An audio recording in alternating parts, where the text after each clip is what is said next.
Welcome back to the White Sparks YouTube channel.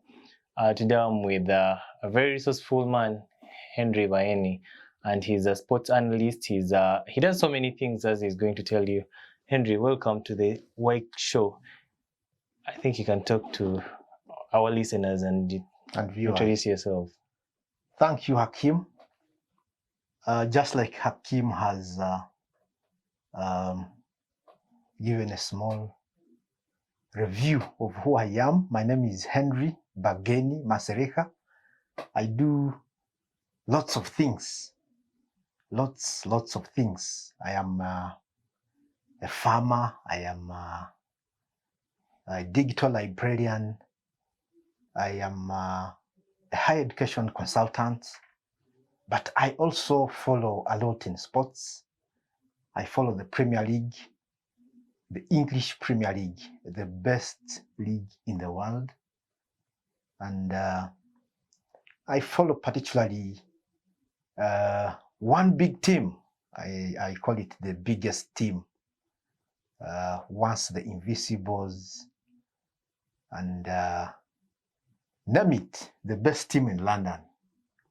The red half of London, Arsenal FC.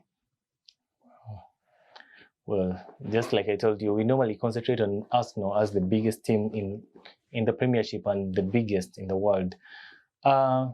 Henry, what's your take on how Arsenal has performed in the previous 6 games?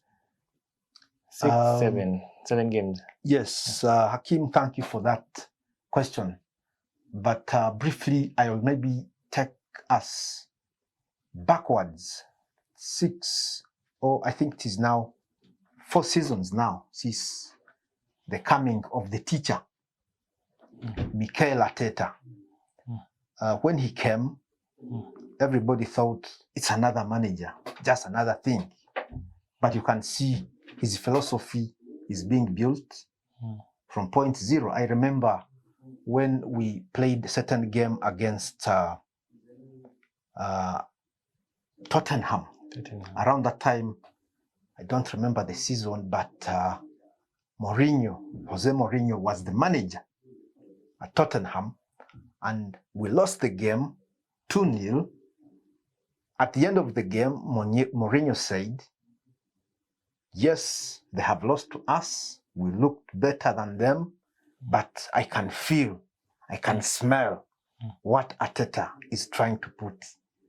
Is trying to process at the Emirates. Everybody can see it now. From last season, you saw, we didn't finish. Actually, from last season, we didn't go below the second position.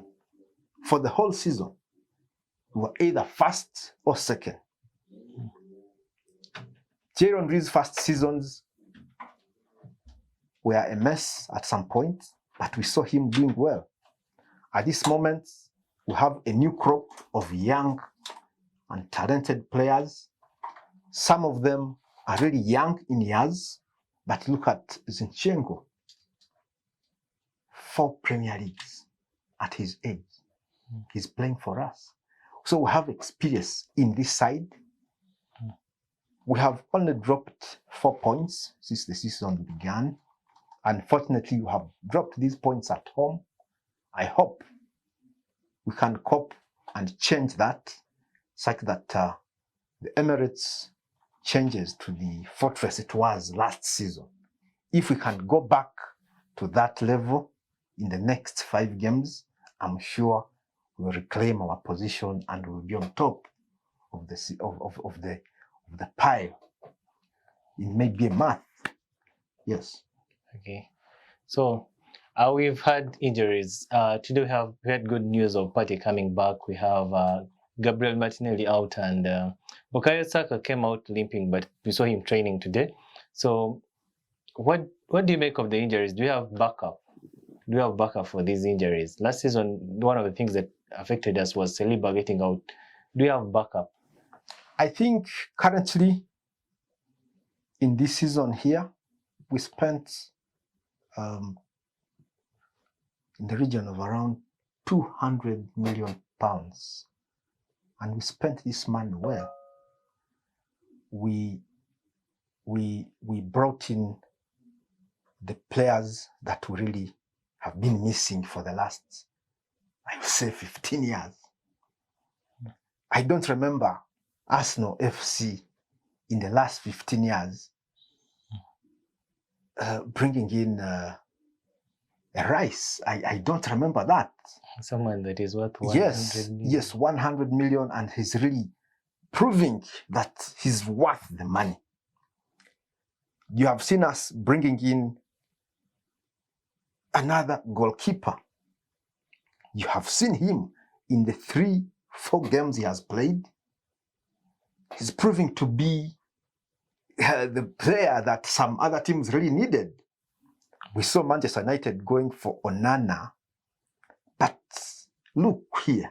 I think really when the fans from Manchester see this man from Brentford playing for Arsenal at this time, they really think they dropped their money into the lake. They should have gone for this man.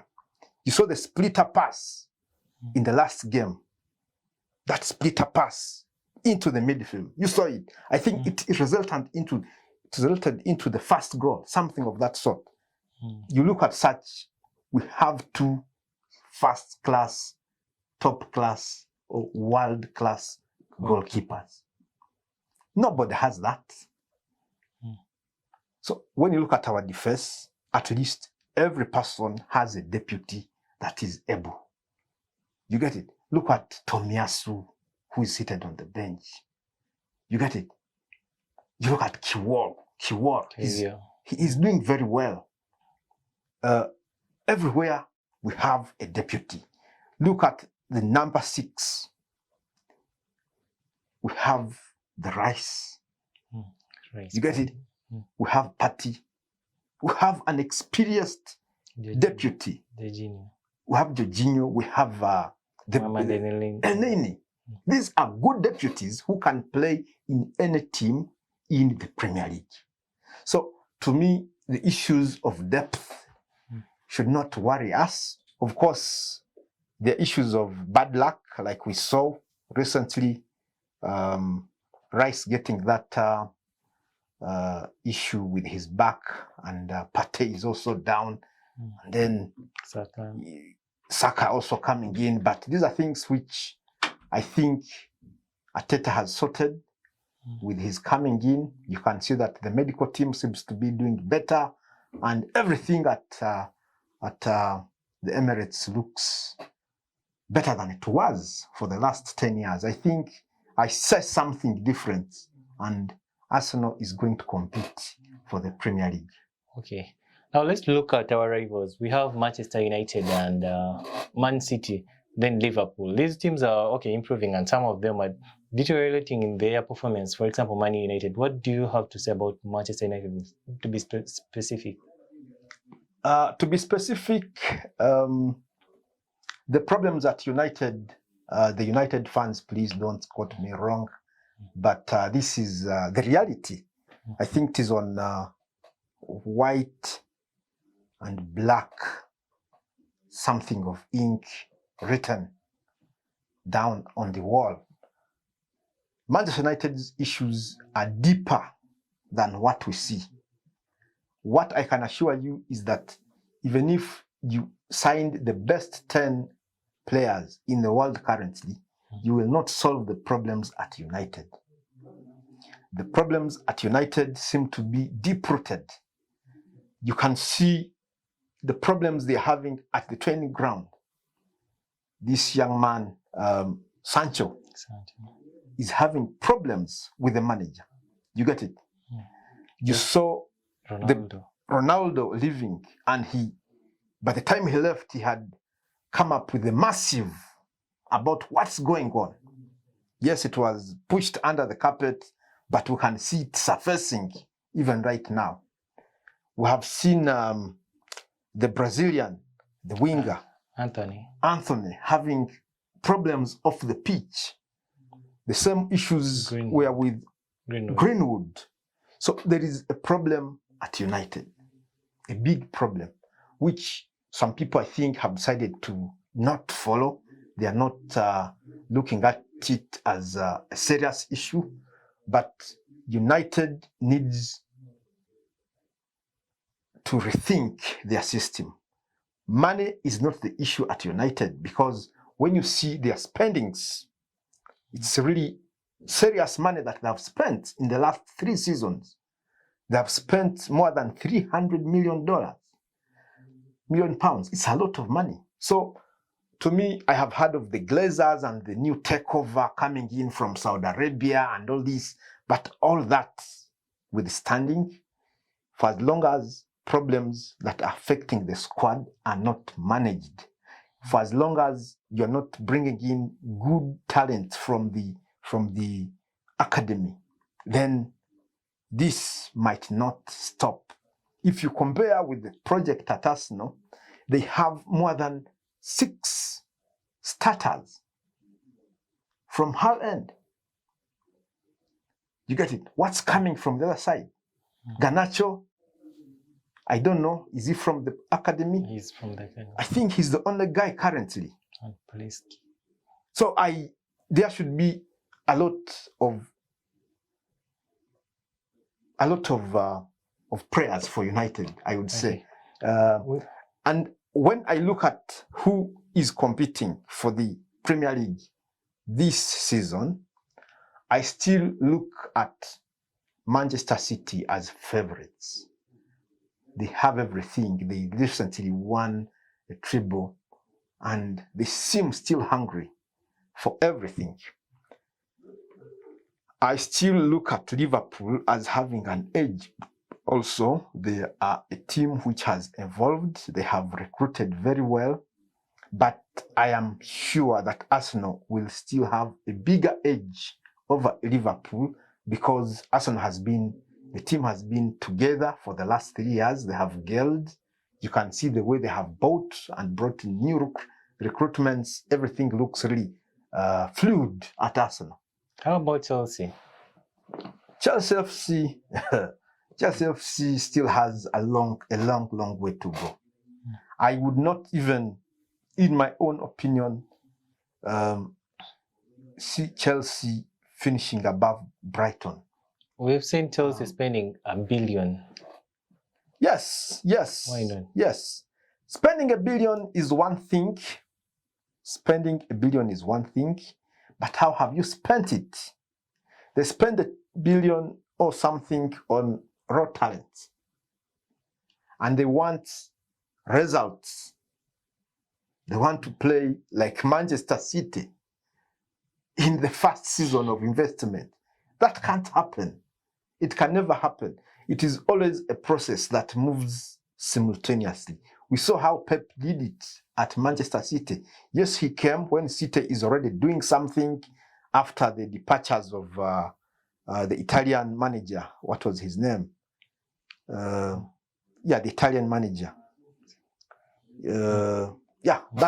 That Italian manager who came with the Balotellis and that group. After that, this man comes in. He has settled his boat and is moving steadily. So you have to always learn how business is done. You will not just buy a team. You will not just buy a trophy. You will not go to the supermarket and buy the Premier League. The Premier League is one. You build it through experience. You come up with a system that works. You will not just bring everybody to run around and do their own talents and you think you win the Premier League. It is a process. It's what Chelsea has done under Mourinho. They built a team. It's what Manchester United did with Ferguson when he signed the Van Persies of this world. He knew how his thing moves. Just signing one person and you win the league. It's what Arteta is trying to do at Arsenal. We have seen how he has done it over 4 years and everything is moving well. It's what all the rest have done. You remember Leicester City, when they came and won it, they had been building their team slowly but steadily. And by the way, it is not just beginning with the playing staff, the medical staff, the catering staff, the training staff are all important. So if you just buy players and you think you will assemble and put there, I think Chelsea, the owners somehow are missing it. And I would be quick to even think that I think these guys are falling in a scam. They are being robbed. They should surely look at how they are spending. This is abnormal. It's abnormal because I don't see them even finishing in the top 7. How about, okay, we've seen teams coming up, for example, Brighton and Aston Villa. These two teams have very good managers, plus Newcastle. How about them? Are they title contenders or they are title pretenders? Yes, like I told you, the Premier League is the best league in the world. It's the best league in the world, the Premier League. And when you look at Newcastle, for example, to me, if Newcastle was playing in the Bundesliga, they would cause problems to Bayern Munich. You get it? If Brighton was playing in Italy, in the Serie A, they would win the league. But this is the Premier League. It's the Premier League. You have to be really up to the challenge for all the 30-something games. It is not a matter of being there for 28 games. No. It has to be 100%. Because you saw last season that Manchester City won the league with a difference of 3 points. And that has always been the trend for the last 5 seasons. You get it? So the first, second, and third teams are really hard teams. That's why I will quickly predict that Manchester City, Arsenal, Liverpool, maybe Tottenham, top 4. Then the European places down here, Europa and the Conference League. Brighton seems to really be doing something. They might lose steam in the second half, yes, because teams are going to be really busy in January. I see Brighton, I see Manchester United waking up late, but it will be hard for them to break into the top 4. I see Chelsea, I don't see them nearby. They are really struggling. They are struggling. Aston Villa could finish above these people. So, you never know. But we have other teams. You have talked of Newcastle. Yes, Newcastle, good team, good money. I think they are missing something. To me, they are not yet there for the top 4 this season because they have too many games. They're in the Premier League, they're in the Champions League, and they need to win something this season. Otherwise, if with all this money and with these great players around you, you haven't won anything, you might be fired. So the manager will look at maybe doing something in the cups. You saw them thrashing and throwing the big men from Manchester out of the Carabao. So I see them working so hard around the cups, and they might miss out in the Premier League on the top places. So they have to sacrifice, or they will lose some. They will lose it all. That's what happens to teams that go into the Champions League or the Europa League for the first time in a long time without depth in the squad. I see that happening to Newcastle. Just like Leicester. Yes, so they need to work harder. They need to work really hard and at least win something this season. Carabao Cup or FA Cup. It would be a good start for them. Welcome to the winning club. Win something. But if they don't win anything, they finish below the top 6, then that is disaster for them. Yes. Okay. I think that's it for today. We shall get you more people coming to talk to you in these other episodes. Thank you.